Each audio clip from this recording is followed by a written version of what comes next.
কঠোর নিরাপত্তায় নিরবিচ্ছিন্নভাবে চলছে সব তৈরি পোশাক কারখানা, কাজে যোগ দিয়েছেন শ্রমিকেরা।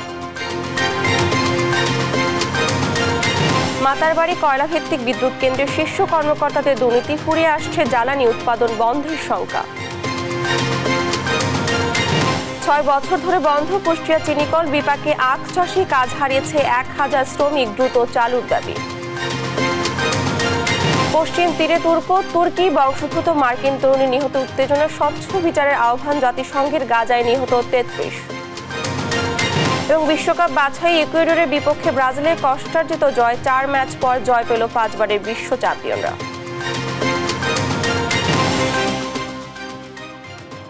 আমন্ত্রণ সংবাদ সকালে, দেখছিলেন শিরোনামগুলো, সঙ্গে আছে আমি ডানা ইসলাম। এবারে বিস্তারিত। গণভবন পরিদর্শন শেষে ব্রিফ করছেন টেলিযোগাযোগ ও তথ্য প্রযুক্তি উপদেষ্টা নাহিদ ইসলাম। আমরা সরাসরি চলে যাচ্ছি সেখানে। কিভাবে দেখতে চাই এবং একটি ফর্মাল কমিটি করার জন্য নির্দেশ দেওয়া হয়েছে। হয়তো আগামীকালের মধ্যেই কমিটিটি হয়ে যাবে এবং কমিটি হলে এটি হয়তো নেক্সট সপ্তাহ থেকে আমরা কাজ শুরু করব এবং বলা হয়েছে যাতে দ্রুত সময়ের মধ্যে আমরা এটি উদ্বোধন করতে পারি, সেই জন্য খুব দ্রুত গতিতে কাজ সম্পাদন করার জন্য। কমিটিতে যারা বিশেষজ্ঞ রয়েছেন, স্থাপত্য সাথে জড়িত এবং জাদুঘর বিশেষজ্ঞ এবং যারা আর্টিস্ট রয়েছেন তাদের থেকেও, এবং আমরা বিদেশে যারা রয়েছে জাদুঘর বিষয়ে বিশেষজ্ঞ বা এরকম অভ্যুত্থানের স্মৃতি জাদুঘর করার অভিজ্ঞতা রয়েছে তাদের সাথেও যোগাযোগ করার পরামর্শ নেওয়ার জন্য বলা হয়েছে। আজকে আপনাদের ভিজিটটা কেমন ছিল, মানে কি কি দেখলেন? এখানে প্রথমত যে এই যে 36 দিনের যে অভ্যুত্থানটি, সেই অভ্যুত্থানের পুরো সামগ্রিক স্মৃতিটা থাকবে, দিনলিপিতে থাকবে। আমাদের যে শহীদ যারা হয়েছেন এই আন্দোলনে তাদের স্মৃতি থাকবে, তাদের তালিকা থাকবে। এবং এই আন্দোলন ছাড়াও গত 16 বছরে আমরা এই অভ্যুত্থানটাকে তো একটা 16 বছরের একটা লড়াইয়ের একটা মুহূর্ত আমরা 5ই আগস্টে পেয়েছিলাম।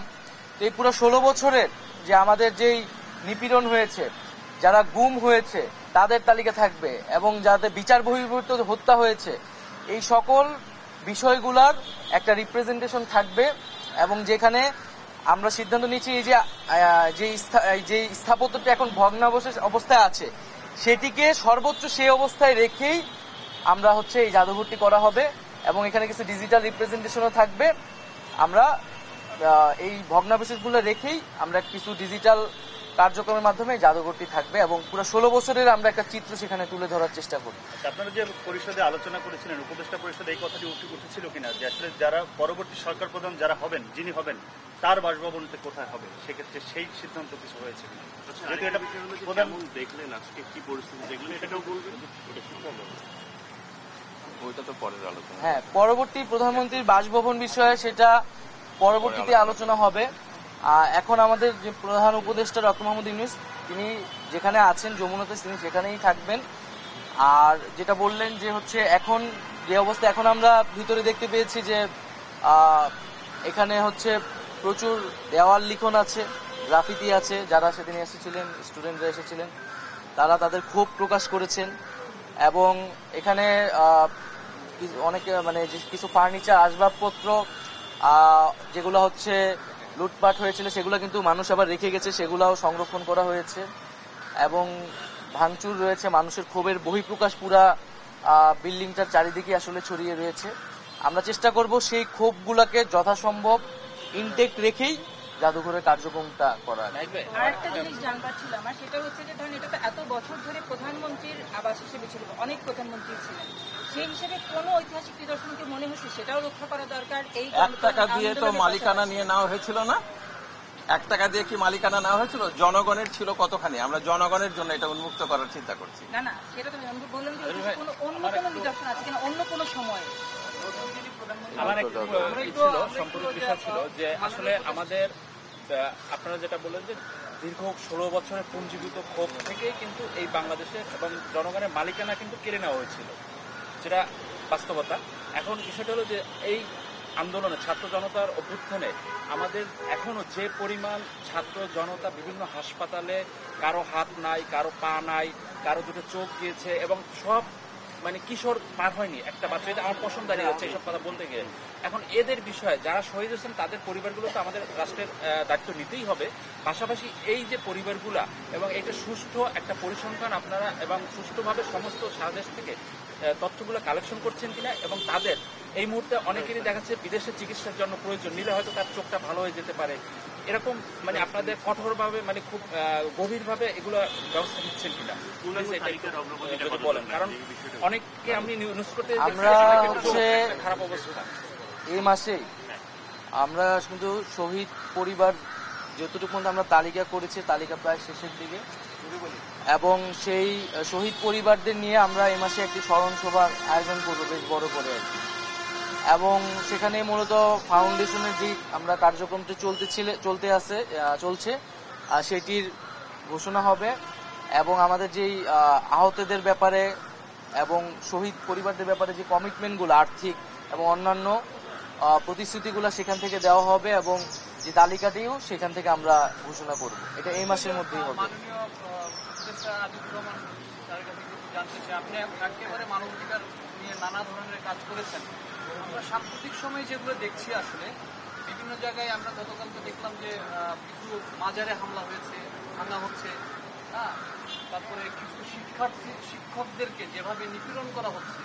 তো আপনি একজন মানবাধিকার কর্মী ছিলেন, এখন একটা গুরুত্বপূর্ণ দায়িত্ব রয়েছেন, পাশাপাশি এই উপদেষ্টা মণ্ডলের মধ্যে অনেকেই মানবাধিকার কর্মী।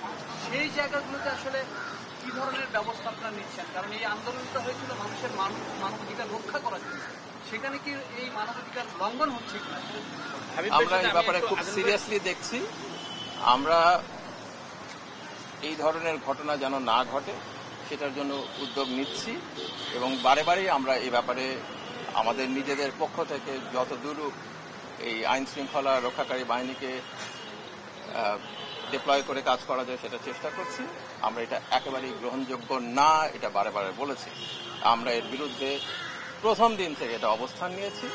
আমরা বারে বারে বলেছি আমাদের প্রতি যে আচরণ করা হয়েছিল ফ্যাসিবাদী শাসকের পক্ষ থেকে, আমরা কোনোভাবেই সেই ধরনের আচরণ যেন কারো প্রতি না হয় সেটা এনশিওর করব।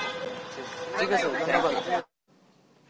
গণভবন পরিদর্শন শেষে ব্রিফ করছিলেন টেলিযোগাযোগ ও তথ্য প্রযুক্তি উপদেষ্টা নাহিদ ইসলাম। আমরা এতক্ষণ সরাসরি যোগ ছিলাম সেখানে। আইনশৃঙ্খলা রক্ষাকারী বাহিনীর কড়া নিরাপত্তার পাশাপাশি শ্রমিক নেতা ও স্থানীয় রাজনীতিবিদদের আশ্বাসে গাজীপুর আশুলিয়ায় বন্ধ থাকা তৈরি পোশাক কারখানাগুলো খুলেছে। সকাল থেকে গাজীপুর ও আশুলিয়া শিল্পাঞ্চলের বিভিন্ন পোশাক কারখানার শ্রমিকরা তাদের কর্মস্থলে যোগ দিয়েছেন। শিল্পাঞ্চলের যে কোনো ধরনের অপ্রীতিকর ঘটনা এড়াতে কারখানাগুলোর সামনে মোতায়েন করা হয়েছে অতিরিক্ত পুলিশ সদস্য। এছাড়া শিল্পাঞ্চলে সেনা টহল রয়েছে।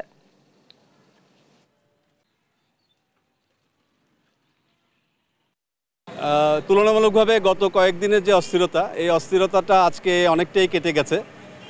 আমাদের প্রায় 100% শ্রমিক কর্মচারী আজকে কাজে যোগদান করেছে, এবং বিশেষভাবে উল্লেখ্য সেটা হচ্ছে যে সেনাবাহিনী এবং বিজিবির টহল খুব জোরদার করা হয়েছে। মাতারবাড়ি বিদ্যুৎ কেন্দ্রে জ্বালানি সরবরাহে জাপানি কোম্পানির সাথে কয়লা আমদানি চুক্তি শেষ হয়েছে গত মাসে, তাই আর মাত্র মজুত আছে 1 মাসের জ্বালানি। ফলে 1200 মেগাওয়াটের 2টি ইউনিট আগামী 1 মাস উৎপাদনে থাকলে কয়লা শেষ হয়ে বন্ধ হয়ে যেতে পারে উৎপাদন। সেই সঙ্গে এই মেগা প্রকল্পের কর্মকর্তাদের সীমাহীন দুর্নীতিতে মুখ থুবড়ে পড়ার মতো অবস্থা বিদ্যুৎ কেন্দ্রটির। প্রকল্পের বিভিন্ন মালামাল আত্মসাৎ করছে প্রতিষ্ঠানটির শীর্ষ কর্মকর্তারা।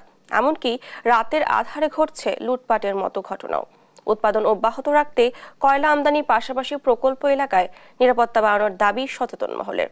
কক্সবাজার থেকে সৌরভ দেবের রিপোর্টে দেখুন বিস্তারিত। উৎপাদন বন্ধ সহ নিরাপত্তা ঝুঁকিতে পড়েছে মাতারবাড়ি কয়লা বিদ্যুৎ কেন্দ্র। 2023 সালের জুলাই ও ডিসেম্বরে প্রকল্পের 2টি কেন্দ্র চালু হয়। কেন্দ্রগুলো কমিশনিং করার জন্য জাপানের সুমিতোমো কর্পোরেশনের মাধ্যমে আনা হয় 22,05,000 টন কয়লা। চুক্তি অনুযায়ী কয়লার সর্বশেষ চালান আসে আগস্টের মাঝামাঝি সময়ে। তাদের সরবরাহ করা কয়লা থেকে আর অবশিষ্ট রয়েছে 2,80,000 মেট্রিক টন, যা দিয়ে উৎপাদন চালু রাখা যাবে আর মাত্র 1 মাস। নিয়ম অনুযায়ী সুমিতমোর সরবরাহ করা কয়লা শেষ হওয়ার আগেই কোল পাওয়ার জেনারেশন কোম্পানি দরপত্র আহ্বানের মাধ্যমে কয়লা কেনার কথা থাকলেও শীর্ষ কর্মকর্তাদের দুর্নীতির কারণে কয়লা কেনা আটকে গেছে। আদালত পর্যন্ত গড়ানোই বিষয়টি রায়ের অপেক্ষায় বর্তমানে আপিল বিভাগে ঝুলে আছে। মাতারবাড়ি কয়লা বিদ্যুৎ কেন্দ্র সংশ্লিষ্টরা বলছেন, কয়লা না পেলে বিদ্যুৎ উৎপাদন বন্ধ করা ছাড়া উপায় নেই তাদের। 2 লাখ 80 হাজার টনের কোল মজুদ আছে, তো এই কোল দিয়ে আমরা 2টা ইউনিটে চালাচ্ছি। আর আমাদের কোল প্রকিউরমেন্টের যে ওটা প্রসেস চলতেছে, কিন্তু প্রসেসটা একটু হয়ে গেছে, কোর্টে একটা মামলা অধীন আছে। 2 মাস পরে হয়তো একটা অনিশ্চিত, যদি কোল সাপ্লাই চেইনটা ঠিক না থাকে তাহলে তখন হয়তো বা আমাদের শাটডাউনের দিকে যেতে হতে পারে। এদিকে প্রকল্পের ভেতর থেকে কোটি টাকার সরঞ্জাম সরিয়ে নিচ্ছে প্রতিষ্ঠানটির শীর্ষ কর্মকর্তারা। গত 31 আগস্ট প্রকল্প পরিচালক আবুল কালাম আজাদ ও প্রধান প্রকৌশলী মনিরুজ্জামানের নির্দেশে জাহাজে করে সরিয়ে নেওয়ার সময় 15 কোটি টাকার তামার কেবল জব্দ করা হয়। আটক করা হয় এর সাথে জড়িত 5 জনকে। নিরাপত্তা কর্মকর্তারা বলছেন, শুধু 31 আগস্ট নয়, এর আগেও পস্কোর নাম ব্যবহার করে 2 কন্টেনার মালামাল গায়েব করে দেয় প্রধান প্রকৌশলী মনিরুজ্জামান। এছাড়া গত 5 আগস্টের পর স্থানীয় কিছু দুর্বৃত্ত রাতে প্রকল্প এলাকায় ঢুকে লুটপাটের চেষ্টা চালায়। ওরা যে কেবল এবং কন্টেনার নিচ্ছিল, সেখানে আপনার গেট পাসের সাথে ওদের ইনভয়েস ছিল না। তো ইনভয়েস না থাকলে তো ওটা ধরেন ওদের মালামাল, যেটা বৈধ বলা যাবে না। আমাদের কম সংখ্যক নিরাপত্তা দিয়ে কিছুটা সমস্যা হচ্ছে, কারণ অনেক দূরে দূরে পোস্টগুলো দেওয়া হচ্ছে। সেই পোস্টগুলোতে আসলে অনেক ক্ষেত্রে ওরা এলাকার কিছু দুষ্কৃতিকারী অনুপ্রবেশের চেষ্টা করে। 2023 সালে যাত্রা শুরু হওয়া এই কয়লা বিদ্যুৎ কেন্দ্র থেকে গত 31 আগস্ট পর্যন্ত জাতীয় গ্রিডে সরবরাহ হয়েছে 364 কোটি 81,75,646 ইউনিট বিদ্যুৎ।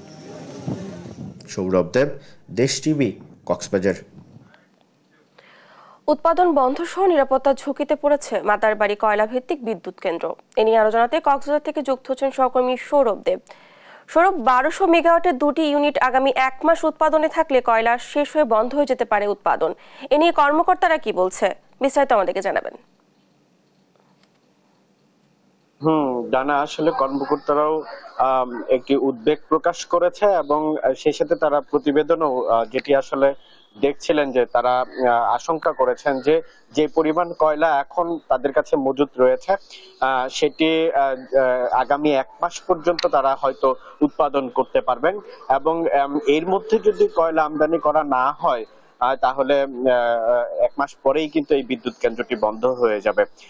এবং এটি নিঃসন্দেহে বলা যায় যে হচ্ছে কি, বিদ্যুৎ কেন্দ্রটি বন্ধ হলে প্রায় 1200 মেগাওয়াট যে বিদ্যুৎ কেন্দ্র, সেটি আমাদের যে দৈনন্দিন বিদ্যুৎ সরবরাহ সেটিতে বড় ধরনের একটি প্রভাব পড়বে। যেহেতু এখানে একটি পরিসংখ্যান কিন্তু দেওয়া হয়েছে যে বিশাল পরিমাণ বিদ্যুৎ জাতীয় গ্রিডে কিন্তু সেখান থেকে যুক্ত হচ্ছে, এবং সেই সাথে প্রতিবেদনও যেটি আসলে বলা হলো যে এই সম্পূর্ণ বিষয়টি বিদ্যুৎ, এই যে কয়লা আমদানির বিষয়টি এখন উচ্চ আদালতে গড়িয়েছে, এবং আদালতের দ্রুত যদি এই বিষয়টি নিষ্পত্তি না হয় তাহলে দ্রুতই শাটডাউনে যেতে হবে, এবং সে কারণেই সংশ্লিষ্ট কর্তৃপক্ষের কাছে, এবং যেহেতু এই বিষয়টি ঢাকা থেকেই দেখভাল করা হয়, যেটি আইনি বিষয় রয়েছে, তাই দ্রুত এই আইনি বিষয়টি নিষ্পত্তি করে যেন কয়লা আমদানি করা হয়, এবং যে আশঙ্কা করা হচ্ছে যে বিদ্যুৎ কেন্দ্রটির বিদ্যুৎ উৎপাদন বন্ধের, সেটি যেন দ্রুত সময়ে একটি নিষ্পত্তি করা হয়। তো সব মিলিয়ে সেখানে নিরাপত্তার একটি ঝুঁকির কথাও কর্মকর্তারা বলছেন, এবং সেই নিরাপত্তা নিশ্চিতের জন্য এত বড় একটি প্রকল্পের সংশ্লিষ্ট কর্তৃপক্ষের প্রতি দাবি জানাচ্ছে সচেতন মহল, এবং সব মিলিয়ে আসলে যে ঘোলাটে পরিস্থিতি, সেই ঘোলাটে পরিস্থিতি যেন দ্রুত নিষ্পত্তি করা হয়, সেই বিষয়ে আসলে সকলেরই প্রত্যাশা। তো কক্সবাজার থেকে মাতারবাড়ি বিদ্যুৎ কেন্দ্র নিয়ে আমার কাছে এই ছিল সর্বশেষ। সৌরভ, ধন্যবাদ আপনাকে। কক্সবাজার থেকে যুক্ত ছিলেন আমাদের সহকর্মী। সিরাজগঞ্জে বঙ্গবন্ধু সেতুর উপর ট্রাক ও বাসের সংঘর্ষে বাবা ছেলে সহ ৩ জন নিহত হয়েছে। এ ঘটনায় আহত হয়েছেন আরও ৮ জন। শনিবার ভোরে বঙ্গবন্ধু সেতুর ১৩ নং পিলারের উপর এই দুর্ঘটনা ঘটে। বঙ্গবন্ধু সেতু পশ্চিম থানার ভারপ্রাপ্ত কর্মকর্তা জানান, সিরাজগঞ্জ থেকে ঢাকাগামী ঢাকা এক্সপ্রেস পরিবহনের একটি যাত্রীবাহী বাস নিয়ন্ত্রণ হারিয়ে সামনে থাকা পাথর বোঝাই একটি ট্রাককে পেছন থেকে ধাক্কা দেয়। এতে বাসটির সামনের অংশ দুমড়ে মুচড়ে গিয়ে ঘটনাস্থলেই ৩ যাত্রী মারা যায়। খবর পেয়ে পুলিশ ঘটনাস্থলে পৌঁছে নিহতদের উদ্ধার করে। আহত ৮ জনকে বিভিন্ন হাসপাতালে পাঠানো হয়েছে। নিহতদের পরিচয় শনাক্ত করার চেষ্টা চলছে। স্পটে যে অবস্থা ভাই, একজনের তো একদম অর্ধেক চলে গেছে গা, একজন ৩ ডুম, একজনের স্বামী মারা গেছে। ওই আন্টি কি যে কান্দা কাটতেছে। আমি ভাই মাঝখানে ছিলাম, আমার পাশে যে ছিল সামনে গিরিল এসে তার পেটের ভেতর ঢুকে গেছে। ভাই আল্লাহ আমারে বাঁচাইছে। ভাই ভারত বাংলাদেশের সার্বভৌমত্ব নয়, আওয়ামী লীগের জমিদারি পুনরুদ্ধারে কাজ করছে বলে মন্তব্য করেছেন বিএনপির সিনিয়র যুগ্ম মহাসচিব রুহুল কবির রিজভী। নার্সেস অ্যাসোসিয়েশন জব অব বাংলাদেশ ২১তম প্রতিষ্ঠাবার্ষিকী উপলক্ষে বিএনপির প্রতিষ্ঠাতা জিয়াউর রহমানের সমাধিতে শ্রদ্ধা নিবেদন শেষে এমন মন্তব্য করেন তিনি। বলেন, গতকাল বাংলাদেশ নিয়ে দেশটির প্রতিরক্ষা মন্ত্রীর বক্তব্য উদ্বেগজনক। দুই দেশের অনেক অমীমাংসা বিষয় থাকলেও ভারতের উচিত বাংলাদেশের সার্বভৌমত্বকে শ্রদ্ধা করা। দেশের জনগণের পক্ষে না থেকে আওয়ামী লীগের সাথে একপাক্ষিক যোগাযোগ রক্ষা করলে জনগণ তা মেনে নেবে না। জানান, ২০০৯ সালের পিলখানা হত্যাকাণ্ড ছিল দুরভিসন্ধিমূলক। এই হত্যাকাণ্ড নিয়ে পাণ্ডুরের বাক্স খুলতে শুরু হয়েছে। দেশের নিরাপত্তা বিঘ্নিত করতে এই ঘটনায় বিদেশি হস্তক্ষেপ ছিল কিনা তা পুনর্তদন্তে বেরিয়ে আসবে। এছাড়া সুষ্ঠু নির্বাচনের স্বার্থ কারো কাছে মাথা নত করবে না এমন নির্বাচন কমিশনই বিএনপি চায় বলেও জানান তিনি।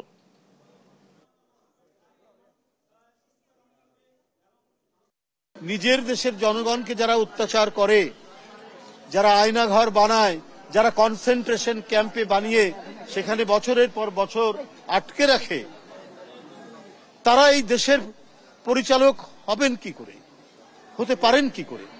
কিছুদিন না হয় আইন শৃঙ্খলা বাহিনীকে দিয়ে হত্যা, গুম এগুলো করে একটা ভীতি তৈরি করে চেষ্টা করেছেন, কিন্তু একটা পর্যায়ে মানুষ তো সমস্ত ভীতিকে অতিক্রম করে রাস্তায় দাঁড়ায়।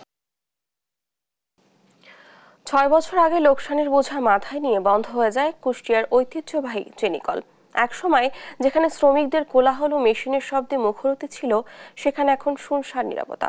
এতে চরম বিপাকে রয়েছেন আখ চাষিরা। মানবেতর জীবনযাপন করছেন প্রায় ১,০০০ শ্রমিক ও কর্মচারীরা। তারা বলছেন, সরকারি এই প্রতিষ্ঠানটি বন্ধ হয়ে যাওয়ায় অসহায়ত্বের মধ্যে দিন কাটাচ্ছেন তারা। নতুন সরকারের কাছে পুনরায় প্রতিষ্ঠানটি চালু করার দাবি তাদের। ইরফান রানার ক্যামেরায় কুষ্টিয়া থেকে নাহিদ হাসান তিতাসের রিপোর্টে বিস্তারিত।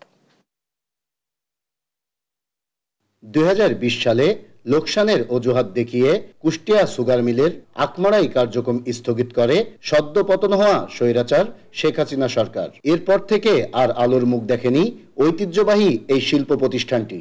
এতে পরিবার নিয়ে চরম বিপদে পড়ে যায় চিনিকলটির অধীনে থাকা কয়েক হাজার আখ চাষী ও শ্রমিক কর্মচারীরা। ৪ বছর ধরে চিনিকলটি বন্ধ থাকায় মানবেতর দিন কাটাচ্ছেন তারা। এমনও শ্রমিক আছে ১৬ বছর ২০ বছরও চুক্তিভিত্তিক এই প্রতিষ্ঠানের সাথে চাকরি করে আসছে। এই মিলটা যখন বন্ধ হয়ে যায়, তাদের আসলে কোনো জায়গায় যাওয়ার মতো কোনো জায়গা থাকে না।